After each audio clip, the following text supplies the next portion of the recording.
সময়ৰ গতিশীলতাত আজি স্তব্ধ হৈ পৰিছোঁ। মনত বাৰে বাৰে এটি কথা আহিছে, পাৰা যদি হোৱা নে মোৰ। এটি পলৰ বাবে নহয়, গোটেই জীৱনৰ বাবে। মৰহি যোৱা সপোনবোৰ কিয় জানো আকৌ সজীৱ হৈ পৰিছে। প্ৰতিটো ক্ষণ ৰঙীন হ'বলৈ ধৰিছে।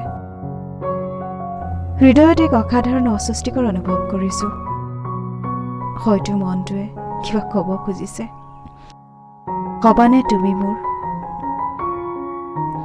ভাল লগাবোৰ হৃদয়ত ঠাই লৈছে, আৰু লাহে লাহে এই ভাল লগাবোৰ ভাল পথ পৰিৱৰ্তিত হৈছে। হয়তো প্ৰেমত পৰিছোঁ তোমাৰ। নহ'লেনো উৰেটো নিশা দুচকুত টোপনি নহাকৈ থাকেনে? এৰা মনত নোপোৱাৰ বেদনা নাই, মাথো এতিয়া আকাংক্ষা মনত ঠাই লৈছে। তোমাক মোৰ কৰা অদম্য হেঁপাহ মোৰ। মই বাৰু নাজানো তোমাৰ হৃদয়ত কাক সযতনে ৰাখিছা তুমি, কিন্তু মোৰ হৃদয়ত তোমাৰ স্পষ্ট ছবি সৌ তাহানিৰ পৰাই আবদ্ধ কৰি ৰাখিছোঁ। তাহানিৰ পৰাই আবদ্ধ কৰি ৰাখিছোঁ। শুনা নাই এবাৰলে, হবানে মোৰ?